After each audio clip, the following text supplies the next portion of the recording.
तो last video में हमने देखा था nucleophilic substitution reaction and SN1 mechanism. अब हम देखेंगे SN2 मैकेनिज्म।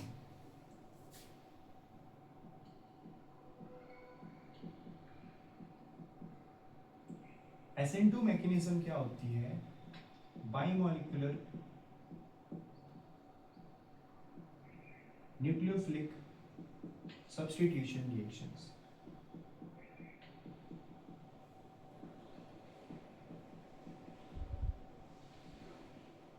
ऐसी सब्स्टिट्यूशन रिएक्शन जिनकी मोलिकुलरिटी 2 होती है उनको कहते हैं nucleophilic substitution reactions of second molarity molecularity.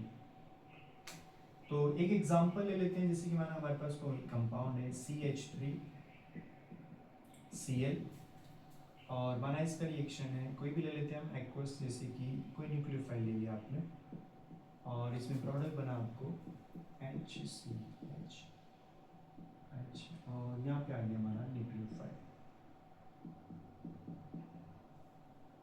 Mechanism की बात करेंगे अगर,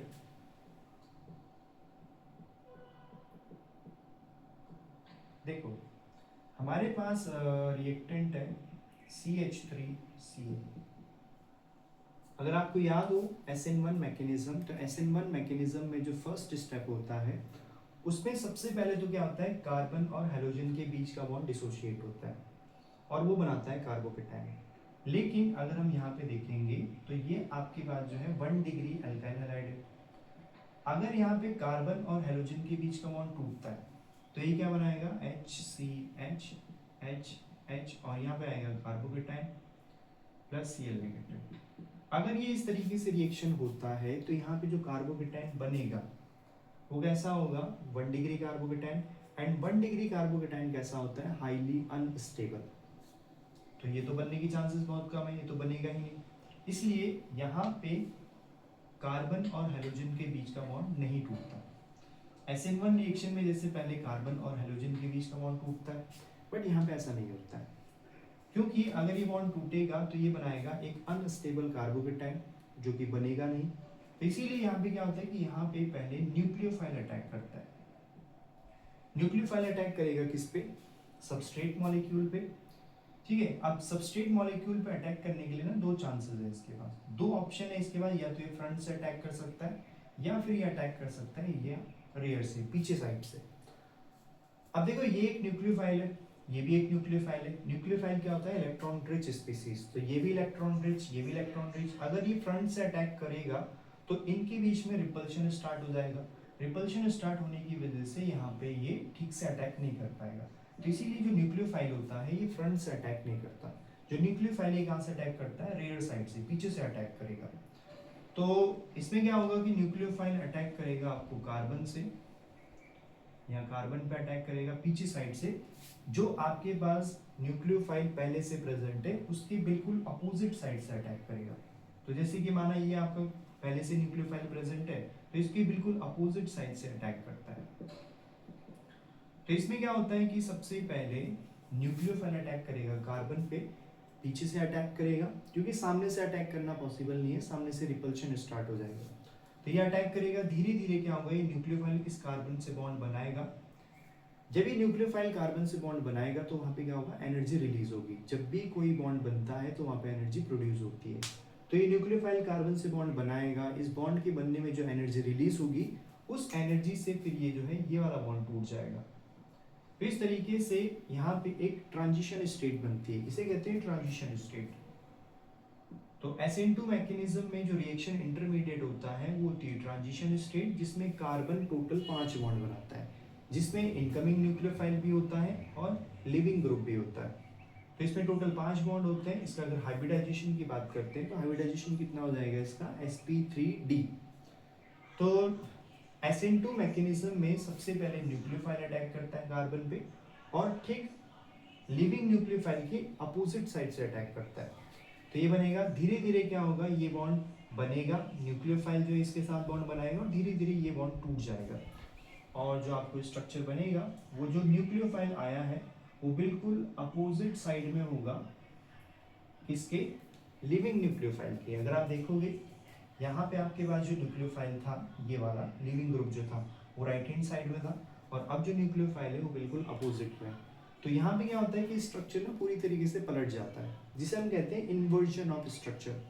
तो SN2 मैकेनिज्म में क्या होता है, इन्वर्जन होता है, जबकि SN1 में आप देखोगे तो स्ट्रक्चर वैसे ही रिटेन रहता है। तो SN1 में रिटेंशन होता है और SN2 में आपका होता है इन्वर्जन ऑफ स्ट्रक्चर।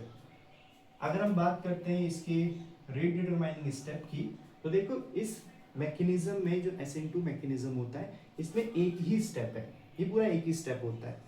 तो SN2 मैकेनिज्म एक ही स्टेप में कंप्लीट होता है, जिससे SN1 हमने देखा था 2 स्टेप्स में कंप्लीट होता है। तो SN2 मैकेनिज्म ना एक ही स्टेप में कंप्लीट होता है, तो इसका यही रेट डिटरमाइनिंग स्टेप हो जाएगा। तो अगर हम इसके रेट की बात करते हैं, रेट लॉ क्या बनेगा, R is equal to K। देखो इसमें सबस्ट्रेट मॉलिक्यूल भी है और इनकमिंग न्यूक्लियोफाइल भी है, तो इसका ऑर्डर कितना होगा, देखो 1 यहाँ है 1 यहाँ है। ऑर्डर कैसे कैलकुलेट करते हैं, कंसंट्रेशन टर्म्स की पावर का सम ऑर्डर होता है। तो ऑर्डर इसका कितना आएगा 1 + 1 जो कि हो जाएगा 2। तो इस रिएक्शन का ऑर्डर होता है 2, इसीलिए इसको क्या कहते हैं, SN2 मैकेनिज्म। तो इस रिएक्शन में SN2 मैकेनिज्म में एक ही स्टेप होता है, और जो आपका न्यूक्लियोफाइल है ये अटैक करता है रेयर साइड से, इसीलिए जो है स्ट्रक्चर जो है पलट जाता है, और इसको हम क्या कहते हैं, इन्वर्जन ऑफ स्ट्रक्चर। तो SN2 में होता है इन्वर्जन, SN1 में होता है रिटेंशन। अब अगर मैं इसमें कुछ इंपॉर्टेंट पॉइंट्स की बात करता हूं, जैसे कि देखो लास्ट टाइम हमने देखा था कि SN1 रिएक्शन में जो रिएक्शन इंटरमीडिएट होता है वो कार्बोकेटाइन होता है, और इसी वजह से जो वहाँ पे अल्काइल हैलाइड्स की रिएक्टिविटी का ऑर्डर होता है उनमें सबसे ज़्यादा रिएक्टिव होता है 3 डिग्री, फिर उससे कम रिएक्टिव होता है 2 डिग्री, एंड लीस्ट रिएक्टिव होता है आपको 1 डिग्री। लेकिन यहाँ पे क्या है, अगर मैं एग्जांपल ले लेता हूँ, जैसे कि माना हमारे पास है CH3, C यहाँ पे CH3, CH3, ये Cl, सेकेंड कंपाउंड हम ले लेते हैं इस तरीके से, और माना नेक्स्ट कंपाउंड है हमारे पास ये है, इसको मैं हाइड्रोजन को इस तरीके से दिखा देता हूँ, खोल के दिखा देते हैं इसको, और एक और है हमारे पास ये कंपाउंड। हम देखेंगे कि इनमें से सबसे ज़्यादा रिएक्टिविटी किसकी होगी टुवर्ड SN2 मैकेनिज्म। देखो हमें ये पता है कि जो न्यूक्लियोफाइल होता है ये अटैक करता है रेयर साइड से, है ना, तो रेयर साइड से अटैक करेगा, पीछे से अटैक करेगा, यहाँ फ्रंट से तो अटैक कर नहीं सकता। अब यहाँ पे अगर हम बात करते हैं 3 डिग्री हेलोएल्केन की, तो 3 डिग्री हेलोएल्केन में हमारे पास होते हैं 3 अल्काइल ग्रुप्स, और अल्काइल ग्रुप एक बल्की ग्रुप होता है। बल्की ग्रुप होने की वजह से क्या होगा कि ये जो न्यूक्लियोफाइल है, ये बल्की ग्रुप इस न्यूक्लियोफाइल को अंदर अटैक करने के लिए नहीं जाने देगा, जिसे हम कहते हैं स्टेरिक हिंड्रेंस। तो जो 3 डिग्री हेलोएल्केन्स होते हैं इसमें स्टेरिक हिंड्रेंस बहुत ज़्यादा होता है, जिसकी वजह से न्यूक्लियोफाइल जो है ये कार्बन पर अटैक नहीं कर पाता। अगर हम 2 डिग्री की बात करते हैं तो 2 डिग्री में हमारे पास 2 बल्की ग्रुप्स होते हैं और एक ही छोटा सा ग्रुप होता है। तो यहाँ पे हाइड्रोजन छोटा सा ग्रुप है, तो यहाँ पे न्यूक्लियोफाइल जो यहाँ से अटैक कर सकता है, पॉसिबिलिटी है। तो जो सेकेंडरी हेलोएल्केन की रिएक्टिविटी होगी वो 3 डिग्री से ज़्यादा होगी। सेम अगर हम बात करते हैं 1 डिग्री हेलोएल्केन की, तो इसमें एक बल्की ग्रुप है, 2 छोटे छोटे ग्रुप्स हैं, तो यहाँ पे स्टेरिक हिंड्रेंस और कम होता है, तो न्यूक्लियोफाइल को अटैक करने के लिए जगह मिल जाएगी यहाँ से पीछे साइड से। और 1 डिग्री हेलोएल्केन में इस वाली की हम बात करते हैं तो इसमें तीनों ही बहुत छोटे छोटे ग्रुप्स होते हैं, तो यहाँ पे स्टेरिक हिंड्रेंस सबसे कम होता है, जिसकी वजह से न्यूक्लियोफाइल को अटैक करने में सबसे आसानी होती है। तो अगर मैं बात करता हूँ कि इनमें से सबसे ज़्यादा रिएक्टिविटी किसकी होगी हेलोएल्केन्स की, SN2 मैकेनिज्म के लिए, तो सबसे ज़्यादा रिएक्टिव कौन होगा, 1 डिग्री होगा। तो 1 डिग्री की रिएक्टिविटी सबसे ज़्यादा होती है, फिर 2 डिग्री, एंड लीस्ट रिएक्टिव कौन होता है, 3 डिग्री। तो 3 डिग्री हेलोएल्केन्स की रिएक्टिविटी SN2 मैकेनिज्म के लिए सबसे कम होती है। क्यों होती है, क्योंकि वहाँ पे स्टेरिक हिंड्रेंस सबसे ज़्यादा होता है। और कुछ इंपॉर्टेंट पॉइंट्स की हम बात करें,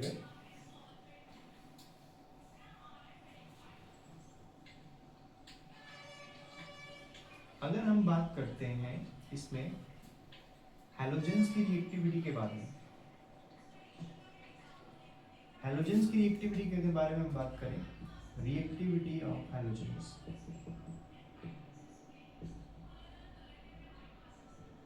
जैसे कि माना हमारे पास है R chloride, R chloride, R bromide and R iodide. तो SN2 मैकेनिज्म में भी क्या होना है, कार्बन और हेलोजन के बीच का बॉन्ड तो टूटना ही है। बॉन्ड जितनी जल्दी टूटेगा रिएक्शन उतना फास्ट होगा। तो सबसे वीक बॉन्ड किसमें होता है, आयोडाइड में ही होता है। तो इसीलिए इसकी रिएक्टिविटी यहाँ पे भी सबसे ज़्यादा होती है।